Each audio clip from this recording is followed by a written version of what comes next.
Hello, everyone. Thanks so much for joining me here today as we get to talk about one of my favorite subjects, comic books. My name is Jose. I love comic books.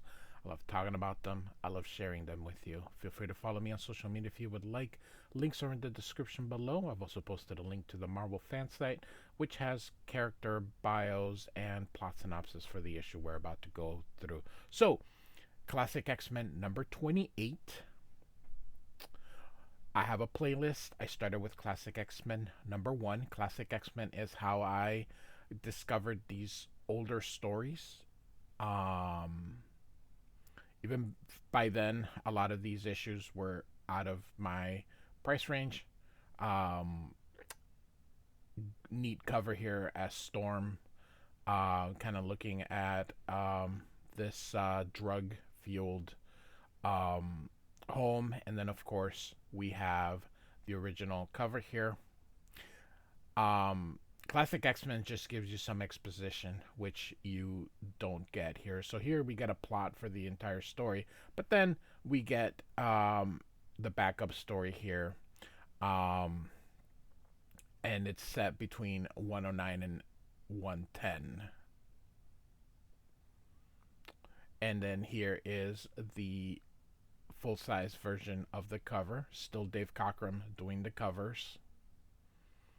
I think John Byrne just ended up doing a few of them. So we get kind of another play on the cover here by Karen Doyer. This is the last cover Karen Doyer will do. Starting next issue, I believe we get Scott Lytle. Rest in peace, Scott Lytle. So here we have our credits. There's no supplemental material anymore, only the backups. So we'll continue doing Classic X-Men until we run out of the backups, which is, I believe, Classic X-Men 44. So I love this here. Is Wolverine trying to fix this here. So, Cry for the Children. And so we've got Colossus, of course. Chris Claremont loves to write a lot of words in it. So he's having issues with his strength. And he's like, Cyclops, I cannot do it. I can't. And Wolverine's saying, looks bad, Psych. Shoot, he ain't even trying hard. And Cyclops says, I know. It's not a physical problem either. I ran a medical check on him this morning, and he's in tip-top shape. And Wolverine says, he's been fretting ever since we tussled with Magneto, worrying about not pulling his own weight. Back in 112. Cyclops, please, shut the hydraulic press off. I cannot hold these walls much longer. And Cyclops is like, this is ridiculous. We're nowhere near the limits of his strength. And Wolverine says, so maybe he's got a lot on his mind. Maybe he ain't concentrating on your flaming test. Great. What do we do if he folds in a fight? And Wolverine says he ain't gonna fold. Suddenly you hear the snick. So he popped his claws in there. If he's got a problem, why doesn't he talk about it? And Wolverine says, if opening your head to the world was as easy as that, Psych, you'd be in a lot better shape than you are. Be seeing ya. Hey, the panel's shorting out. Holes. Wolverine, you popped your claws into the panel, but why? And so Wolverine's going to make his way. Wolverine, you should not be in the danger room while operating. And he says, Bub, I've been breaking the rules since I was born. I ain't about to quit now. What are you doing? Giving you incentive, Bub. And he says, you must not stay these walls. You will be crushed. And Wolverine takes a cigarette and says, everybody dies, Petey, sooner or later. Might as well be with a friend. I've got an idea what's bugging you, pal. Most of us were loners before we became X-Men. The team kind of had given us a family we never had, but you got family, friends, roots. No law against being homesick. What's stupid is letting it tear your guts. And Colossus is like, Wolverine, you Cyclops, shut the machine. And Cyclops says, I can't. Wolverine sabotages the control. The press is at full power, Colossus. Either you stop it on your own or you'll both be squashed. And so Colossus uses his strength, and Wolverine says, way to go, Ruski. And he says, I did it. And Wolverine says, yep. You do that when you're dead. Oh, sorry. up here. You were part right, my friend. Everything I try lately seems to go wrong, so I thought perhaps it's better to try nothing, to give up. And Wolverine says, "You do that when you're dead, pal. Hiya, Psych. Worry about us?" As Cyclops comes in. "Are you two alright?" He says, "Never better. I did pretty good with Petey, if I do say so myself. You think I'll ever replace Dr. Joyce Brothers?" She was a psychiatrist, and I love it. Cyclops is giving him a toolkit. Could be, but first you're gonna replace Mr. Fix It. I want that press cycled into the repair shop and the main control panel rewired. That'll take hours. I was planning on heading to the city this afternoon. Then I'd work real fast. If I were you. Come on, Colossus. Enjoy yourself, Wolverine. So, Colossus says, "You were pretty hard on him, comrade." And Cyclops says, "I know. I applaud what he did, Peter, but his methods could have gotten you killed." And so Colleen says, "Hello, sailor. New in town?" "Hi yourself, Colleen." That's another trope of Chris Claremont. He says that a lot. "Hi yourself." "What happened in there? I felt the whole building shake." "Not much. Just the usual fun and games, X-Men styles."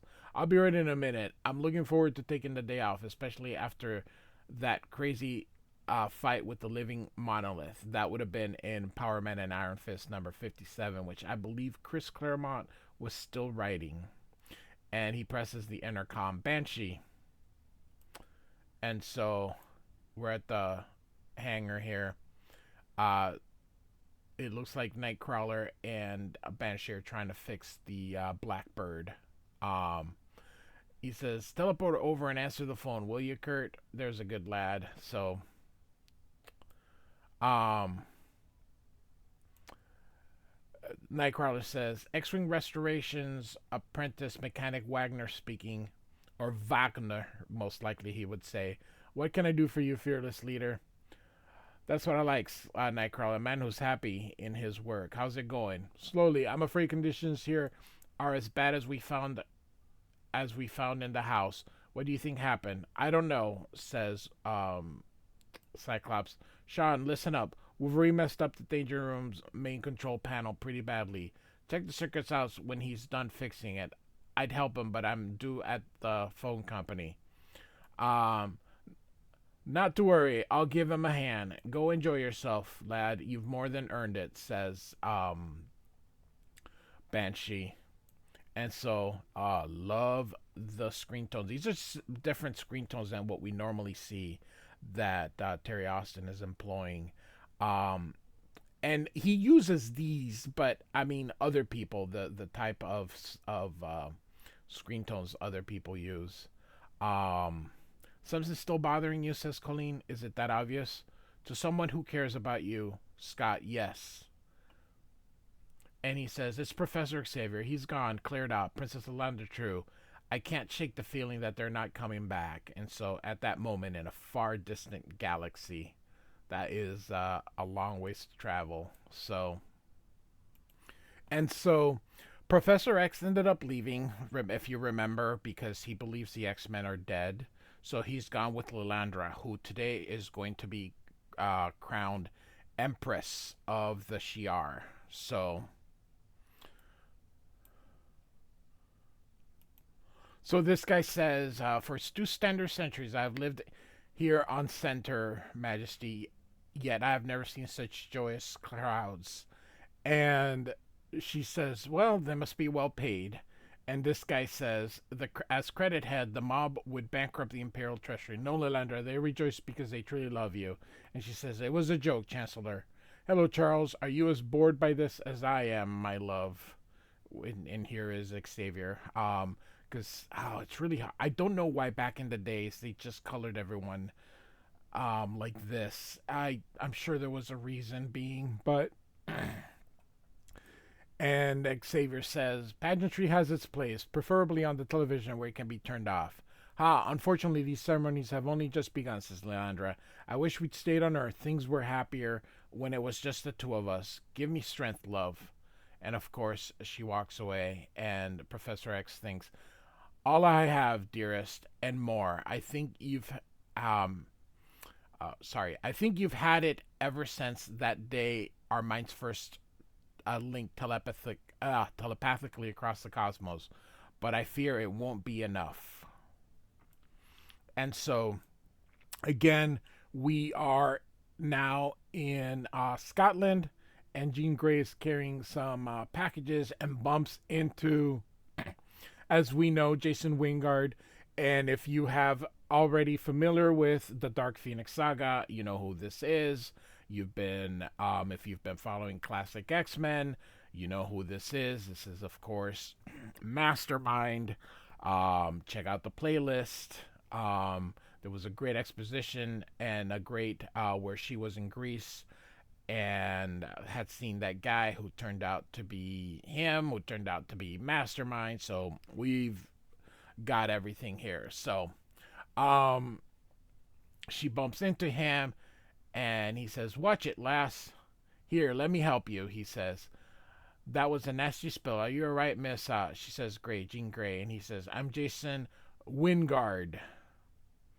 Are you sure I can't give you a hand? Those parcels felt pretty heavy." And she says, "It's all right. I'm a lot stronger than I look. Well then, I'll bid you good evening and hope we meet again." And she says, "Oh, this part here. I'm stronger than I look. It's just especially when my telepathic powers, not my muscles, are carrying most of the weight." Yeah, that might be nice when she says we'll meet again. So Angus McWhirter, "Hey, more, I'm so late. No problem, Gene. Bought out the town, did ya?" "I did my best, Alex." And so, and then these two are commenting about that Angus McWhirter, who has not been seen. Of course, we did see something happen, but it hasn't been quite revealed. But he has disappeared. And so off they go, and Moira asks Jean if she wants a jacket. She says, "No, thanks, Moira. I'm not cold." Of course, Jean Grey does not feel the weather because of the Phoenix Force. And here you can see Jason Wingard. He says, "Jason Wingard's watching us sail. There's something about him. He says it's deja vu, as if we'd met before." And of course, yes, she's attracted to me, and why not, when in so many ways I'm the man of her dreams. Of course, we can see the shadow here of who he really is. "Soon she will love me, and then she will belong to me, body and soul, to the Hellfire Club," he says. So, of course, we can see Mastermind's shadow here. "He's a handsome devil, I'll give him that. Stop fussing, will you, Moira? I feel it." So to me, Jason Wingard probably is a bit of a Tom Selleck-ish. So think of Tom Selleck with the mustache, but then add sideburns to him. Um, so, so Moira says she wants to run some tests on her that she believes are long overdue. She says, "Look, Jean, as a Phoenix, you command an awesome amount of power. I just want to make sure you can handle it." Of course, here we have Havoc and we have Polaris. So Havoc, of course, is Scott's brother. And so, back in the X-Men's hometown here of Salem Center, even Chris Claremont even tells you it's near the Connecticut border. So, for those of you who are, Salem Center doesn't exist. Salem Center is actually supposed to be North Salem, which is where this would be. So, which is kind of funny because they use New York. So why just not say North Salem, New York? But anyway, so they go to the phone. This was the 70s. And even in the 80s and 90s, when you went to pay the phone bill and all that kind of stuff, you had to go to the it's kind of like for you younger people, it's kind of like having to go to a Verizon store, except there weren't that many. You could only go to one place. There wasn't like there's a Verizon store in every corner. Nope. For the phone company, you had to go to one office that they had, and normally Monday through Friday, 8 to 5. So, anyway, so they're going out here, and Cyclops says, "At least we got our phones back. All I need to do now is contact Maura McTaggart." And Colleen says, "We're almost out of money. I'm running." Oh, sorry. Cyclops says, "We're almost out of money. I'm running the mansion on my savings." And she's executor of the professor's estate. Um, or is that her? I don't know who's saying this. So Colleen, I'm sorry. This is supposed to be a day off, and I've done nothing but babble about business. So no, that was Cyclops. And Colleen says, "I haven't complained. Buy you a late lunch?" And she says, "I thought you never asked." And this gentleman here is taking a look back at them here. So actually, I have this irresistible craving for an ice cream soda. Fine by me. And while we're at it, maybe we can talk about work, about us. So, Colleen, am I stuffy? He says, like King Tut's tomb sport. Recently, it's like my whole life, myself inside, has been turned topsy turvy. All the things I thought were certain in my life aren't. And Colleen says, "Try smiling now and then. You'll feel better." "That's always been hard, relaxing, I mean." And she says, "I've noticed." And so now we are heading somewhere else here. And 35 miles to southwest in the corner of 135th and Broadway here. "Wolverine, I can take care of myself. What I do today, I must do alone. I need no escorts." "Roro, you're acting crazy. This ain't Africa, babe. This ain't anything you've known. Farewell, my friend. I will see you back at the mansion." And so Wolverine kind of leaves her be. "Okay, Roro, if that's the way you want to play it. But if you ain't home tonight and we ain't heard back anything, I'm coming back for you. And I ain't gonna be gentle with any buck dumb enough to get in my way." So again, we looking at these different screen tones that he's using. So this is a Rolls Royce that they're using here. So there's a rodeo at Madison Square Garden. I'll stash the rolls somewhere, grab some eats, and then to check out the show. And then he's like, "What the? That Japanese woman, Mariko," he says. And so he gets out of the rolls and says, "What's she doing in New York? No one said she was coming to the States." "Mariko, wait, Mariko. Hey, you dumb cowboy, what are you doing?" Because he left the car. "Wait a minute, don't close the door." And so he speaks in Japanese. "I'm Logan, a friend of Mariko, of Miss Yoshida. Could I see her, please?" "I'm sorry, Mr. Logan. Miss Yoshida is not to be disturbed. Could you at least tell her I called? Mariko here." And then he says, "Okay, bub, I can take a hint. I'm going back, but I'll be back soon." So now we're in Uptown here, and Ororo is walking. Uh, and so this is kind of where her dad and mom lived, I believe. "In my father's tale, this was a magical place, wicked yet joyous, poor, rough edged but alive. He was happy to leave it, yet also sad." So 135th and Broadway is in the Harlem area. I love this signature here, Kinky Claus Jensen. But and maybe it was like this in the 70s, but I've been there. This doesn't quite look like it anymore. I even did a Google search just to see what 135th and Broadway looks like now, and it doesn't look like this. So she opens the door and says, "Goddess, the stench. It makes the pits beneath the sun god's city smell sweet by comparison." Of course, that was in X-Men 116. We have, like I said, check out the playlist. "I remember so much, yet so little. It was summer when we left the neighborhood. Uh, when we left, and the neighborhood was full of music, jazz. Papa said played hot and loud. That hasn't changed." As she's going upstairs. And so she's looking through this poor area here. And of course, there are people here who are homeless, destitute, hooked on drugs here. This guy's probably doing heroin, most likely. And so these are junkies here, it says, about half her age, so they're very young. "What you doing, pretty mama?" she says. "I mean you no harm. No kidding. That's pretty good, considering I'm the one holding the blade." and she grabs him. You're trespassing on my turf, lady. If you want to leave healthy, you gotta pay. And he grabs her. Do not threaten me, child. Hey, look at that. She flattened Bluey without even trying.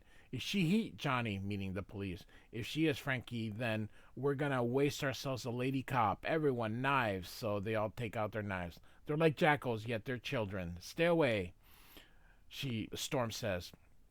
Too late, Frail. Circle her and stay loose. Even if she's packing a gun, she can't drop all of us before we gut her.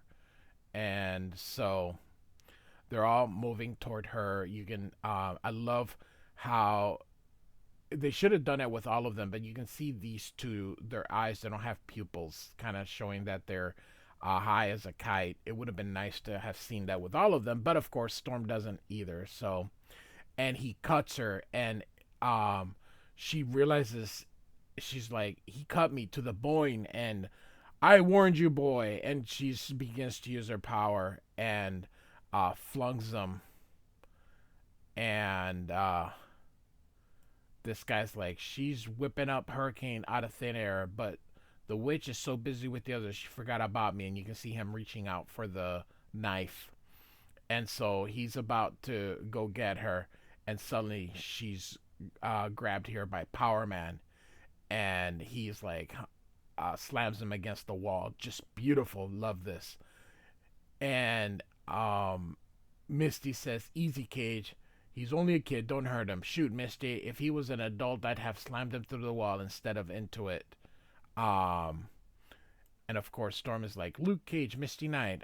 I was, how you do, Storm? As the saying goes, what's a righteous lady like you doing in a dump like this? And she says, I was looking for something, but why are you here? And Misty says, Luke and I were cruising the neighborhood when we heard talk about a tall, regal, white-haired sister making the rounds. We figured it was you. And when we saw lightning bolts popping out of the top floor window, we figured you needed some help, says Power Man. Power Man, for those of you who don't know, is Luke Cage, as you can see here. And I absolutely love this costume. I prefer the classics. I know Brian Bendis in the Avengers run kind of made him more, what would you, I don't know. But I freaking love the costume. I love the boots. I freaking love this. I would have left him with, still with the yellow and looked for something else. Maybe done update with his hair when Brett Bendis was doing it, but I would have loved to have seen Luke Cage look like a friggin' superhero. So, and of course, I love Byrne always doing the cheekbone with on his drawings here. McFarlane does that too. So, thank you. It's not a pretty sight, says Misty. What'd you expect? They got no homes, no decent school, no money, no jobs, no hope. So they shoot up Skag and then shoot people to get bread to feed their habits. And Storm says they're so young. Yeah, and they live in a society more concerned about caging 13-year-olds for life than trying to give them a decent chance. Ladies and gentlemen, life doesn't change. I keep saying this. The same problems that existed then exist now. It is exactly the same. Technology changes. People do not. So Storm says, is there anything we can do? And Luke says, we're superheroes, Ororo, not God. We can save humanity from Doc Doom or Galactus, but not from itself. Come on, let's get a doctor to look at your hand. I'll call the cops. So we're back in Salem Center, and Cyclops says, stuffy, huh? Afraid so, but there's hope. Deep down inside, that musty, uptight exterior is a heck of a nice guy. Very shy, very straight arrow, but well worth it. You have potential, Scott, and I think I'm just the one to help you realize. And he says, I wish you'd stay. And of course, I've got to work, but there's something to remember me by. Open it after the train's pulled out. Bye. And she goes, oh, Colleen, what are you getting yourself into? Head says keep things casual. Heart says go for broke. A lot of risk that way. We could both be terribly hurt, but also be very happy, and the price is worth any risk. So he leaves her a key to her apartment and says drop by any time, and then leaves her address here in New York City. Of course, she works with Power Man and Iron Fist. So All right, so we got a prologue here. We got a flight, and we see this A here, and so we got Juggernaut and Black Tom here. Says, I'm Miss Locke, gentlemen. My employer will join you directly when we reach cruising altitude. And Black Tom says, I don't like this. Oh, sorry. The Juggernaut says, I don't like this, Tom. I think we're making a mistake. And Black Tom says, okay, don't start on that again. And he's like, I'm the Juggernaut, Tom. If anyone can destroy the X-Men, if anyone has earned the right, it's me, not some mincing pipsqueak, pea-brain wacko killer for hire. And he says, "Is that so? 6 times, I think, you've tried to kill the X-Men, old team and new, and each time you failed. Let someone else try for once, Kane. We've bigger, better fish to fry. If our man succeeds, those cursed mutants will be dead and we'll be millionaires. And if he fails, we'll still be millionaires, and you'll be free to try whatever you like. Satisfied?" He says, "No." And of course, through here it says, Mr. Black Tom Cassidy, Mr. K Marco, or do you prefer Noom the Crime Juggernaut? Anyway, greetings, gents. Arcade's the name, murder's the game. You pay, you play. Satisfaction guaranteed or your money back. Let's talk turkey troops. Miss Locke says these 6 superheroes are your targets. Well, Black Tom, Juggernaut, as of the moment, you got yourselves a deal. So the X-Men are as good as dead. Murder World Revisited, or Funfair is another name for murder. So this would normally be the end of the issue, but of course we have a backup story. And notice how the action was very subdued. That's one of the things that drove John Byrne crazy, is that Chris Claremont really did do a lot of talking and a lot of relationship, but X-Men sold. I think people are interested in that as well. It's not just so. Who Am I is the name of our backup feature, and we got these guys all here. Gruesome, the Lord Elias himself, enter Evil One. So we got Nightcrawler dressed as the devil, so we got some kind of costume party. Thank you, kind soul. By the way, would you care to sell yours? I'll give you all you desire. And they're like, haha, sorry, I sold my soul years ago. Cheap, too. Ah, my host, you look well. I have a bit of a headache. Come this way, he says. Of course, that's what he means by headache. You look great. If the other guests knew that devilish face was real, they'd scream. Haha. Listen, Nightcrawler, I'm so glad you came. You see, I have a slight problem. Help yourself to food and drink, and then meet me under the balloon. So, Nightcrawler says, I wonder which of these folks are the X-Men. What a clever idea it was of Jean's for all of us to come separately and see if we can recognize each other behind the mask. I'm hungry. Let's see. There's some things I just won't eat. Now for the fun part. Picking out the X-Men should be easy. They may be great heroes, but they sure are stiffs at parties, Nightcrawler says.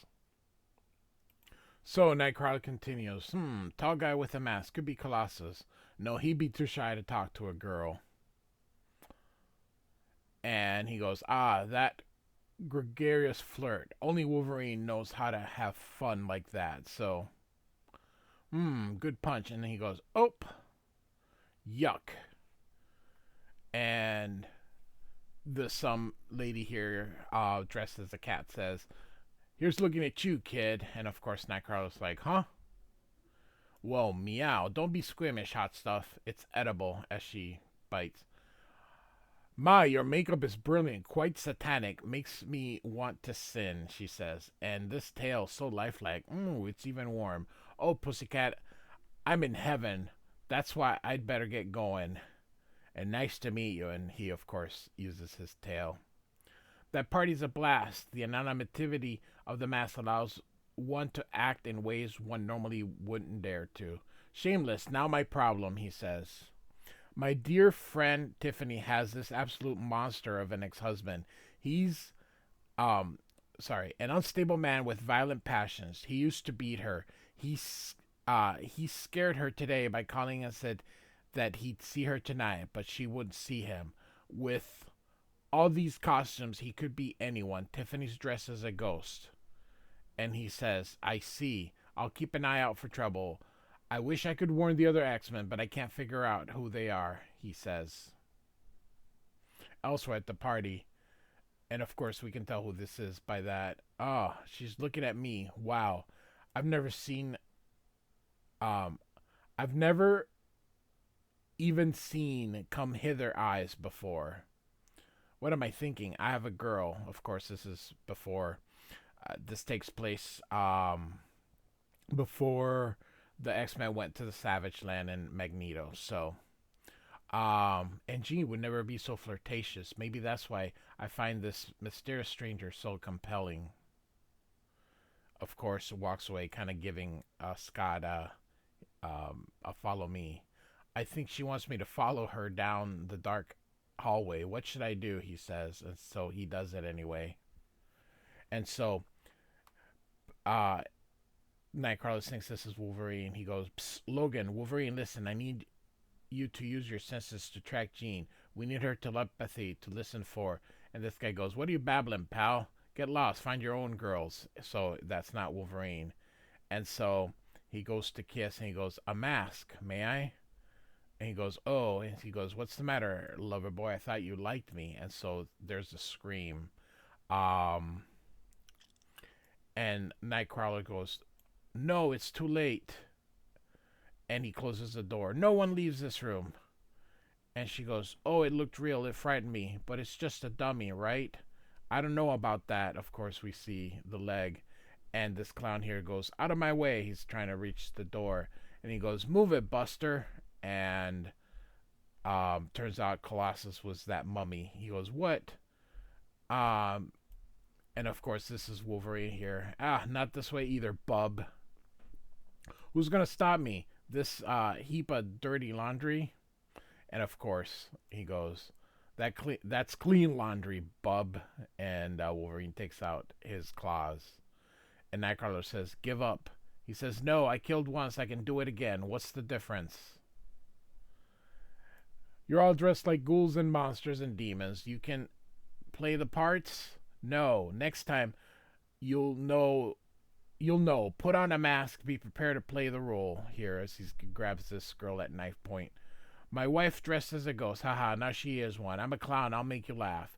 But think back when you were little. Did ever of you really find clowns funny?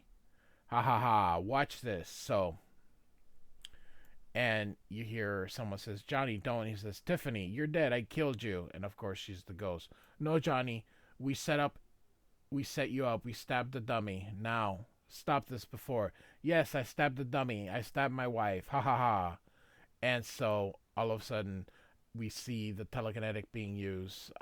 And Colossus grabs the ex-husband here as this one gets away. It's telekinesis. It's Jean. And it was her.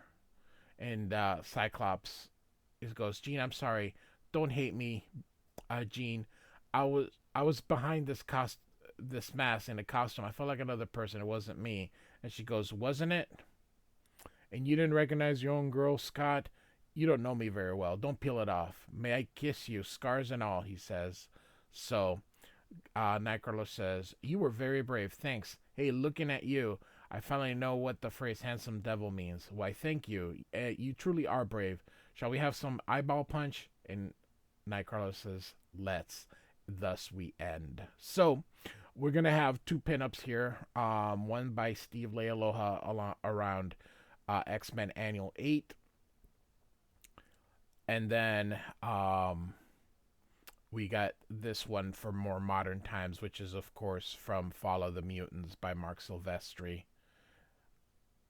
Probably an unused cover, I would imagine. That is what this is. So, and then, of course, The Lost Tales #2, which reprinted Classic X-Men 10, 17, 21, and 23. So, and of course, this would have been the back cover that would have been used. So, Classic X-Men was cover to cover, no ads. All right, Classic X-Men #28 by Chris Claremont, John Byrne, and Nocenti and John Bolton on the backup. Like and subscribe. I do thank you for listening. Goodbye.